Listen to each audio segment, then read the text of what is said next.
Six Flags Over Texas finally just hit us with the news we've all been waiting for, and that's of course announcing the brand new Tormenta Rampaging Run. This is the Bolliger and Mabillard dive coaster that has been rumored to be over 300 feet tall. And guess what? It is. In this video, I'll give an in-depth analysis of the ride layout, theorizing how each element will feel, as well as giving my thoughts on whether or not it will be the worst Giga coaster. Now, if you didn't know, a Giga coaster is a coaster between 300 to 399 feet tall. Tormenta will be the 8th Giga coaster in the world and 6th in North America. But does being tall automatically make a coaster good? Stick around to find out. If you go on to enjoy this video, please leave a like because it'll take 2 seconds and help me immensely. If you want to see more of my roller coaster and theme park content, please subscribe with the notifications on so you never miss a post. Also, please go follow me on TikTok. I'm trying to post daily on there and I would really appreciate the follows. Now, without further ado, let's dive into the video.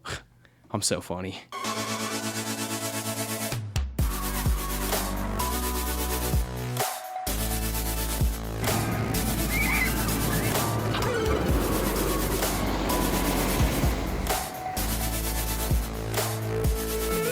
First off, let's discuss the name and the theme. This coaster is located in the Spain section of the park, with the name Tormenta Rampaging Run. Now, according to Google Translate, Tormenta means storm in Spanish. The park has been teasing a Running of the Bulls theme for some time, and my guess is that they chose the word Tormenta because it sounds cool for one and is menacing, but it also fits with the Running of the Bulls because the Running of the Bulls is like this chaotic storm through the streets. This, of course, also explains the Rampaging Run aspect of the name. This name is pretty cool, but I wouldn't say it's my favorite by any means. Now, my friend Will, on the other hand, said he loves this name because it sounds like torta, and that dude loves his tortas.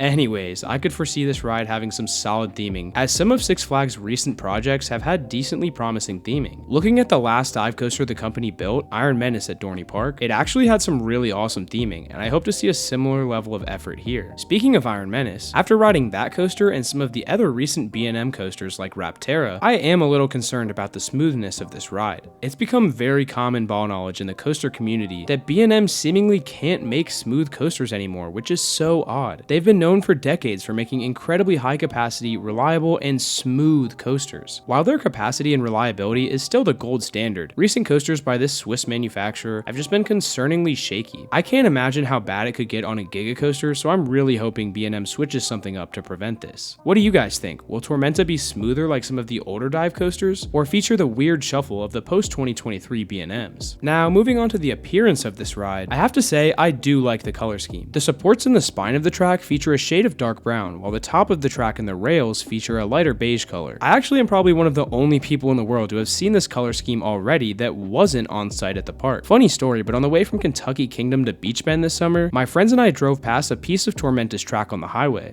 Yo, we're on the way to Beach Bend right now, guys. That's the Giga dive track. We're 6 Flags Over Texas. What? How do we just see that? What is that?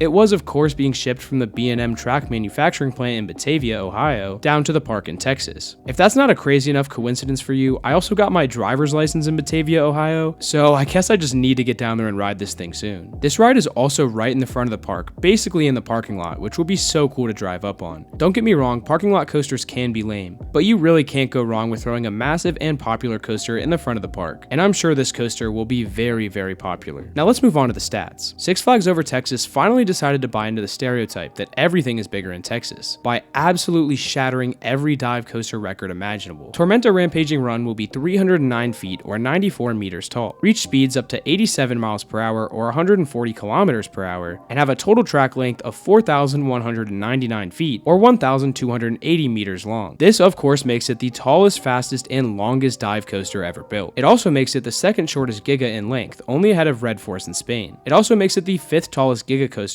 behind Red Force, Fury 325, Steel Dragon 2000, and Millennium Force by only 1 foot. Despite this, it actually features the smallest drop on any Giga coaster, and well, here's where things get goofy. Many of you are probably familiar with Orion at Kings Island, the most recent Giga coaster to debut. Now, I love that ride and actually spend my summers working at Kings Island operating it, but coaster enthusiasts often like to debate whether or not it's truly a Giga coaster. You see, Orion actually only has a height of 287 feet tall, but features a 300-foot drop down into a ravine. Since you actually feel the 300-foot drop, I've always thought it was for sure a Giga coaster. Now, Tormenta, on the other hand, may have a height of 309 feet, but the drop itself will only actually be 285 feet tall. When a coaster is in between the height range of 200 to 299 feet tall, we call it a hypercoaster. So does this make Tormenta just another basic hyper dive coaster?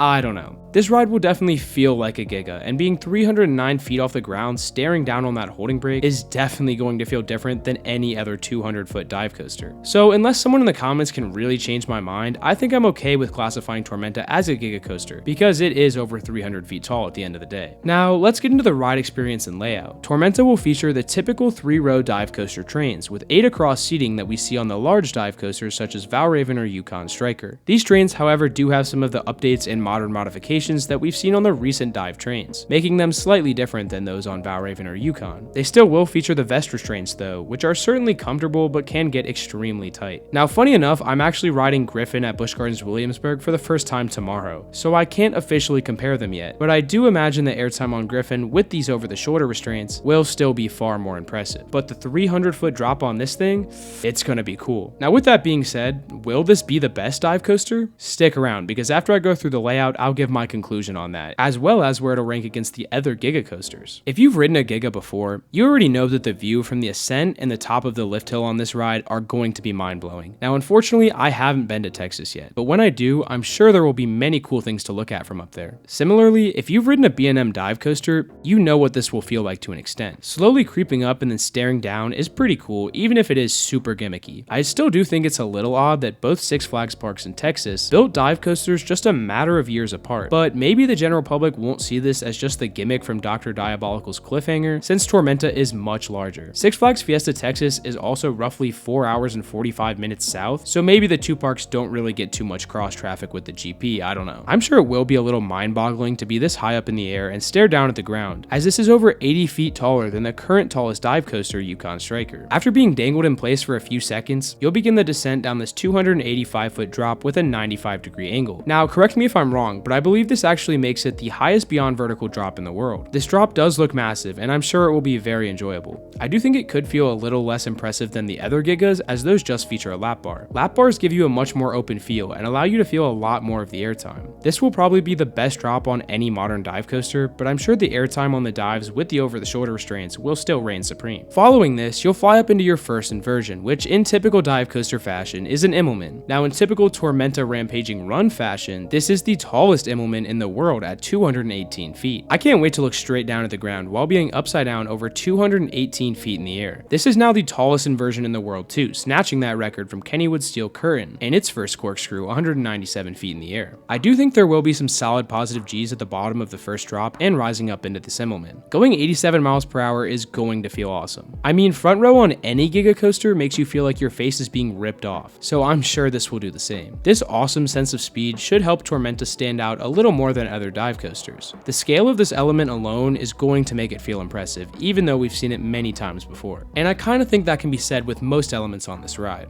Once you drop out of the Immelman, you'll rise up into the world's tallest vertical loop at 179 feet. I'm a little skeptical on whether or not this element will have forces or just be a fun time. I do think it could have some positive G-forces due to the sheer size and speed, but I don't know, so we'll see. Now, they haven't released a POV yet, but in these animations, it does look like it kind of hauls through these first two inversions, so I doubt there will be too much hang time, but hopefully they will be a little forceful. After the vertical loop, you'll rise straight up into what is basically an Immelman, but it stays level once it twists out. This inversion actually looks really flowy, and could offer some unique forces while twisting out. Following this twist out, you hop onto the mid-course brake run. Now, this is actually the only mid-course brake run on any Giga coaster. I'm sure they did this so that it could have a second dive drop off the mid-course, as we know B&M loves to do this, but it is still kind of funny to be the first Giga with the mid-course. After dropping down off this mid-course, you'll hit a pretty basic dive coaster sequence to finish out the ride. This is an Immelman, a cutback, and then a turn back into the brake run. Now, I do think this part of the ride will feel like any other dive coaster second half. Kinda slow and forceless, but still chill and fun. This cutback does look kinda intriguing, and I wonder if it'll have a little whip going in and out. But since you come to basically a full stop on the mid-course brake run, I do think pretty much any momentum from that 300-foot drop will be completely killed. Now, that concludes the layout for Tormenta Rampaging Run, and I will say it does feel a little disappointing for a Giga coaster. Now, I know, it's not a standard Giga, focusing on speed and airtime, time, but instead just a big dive coaster.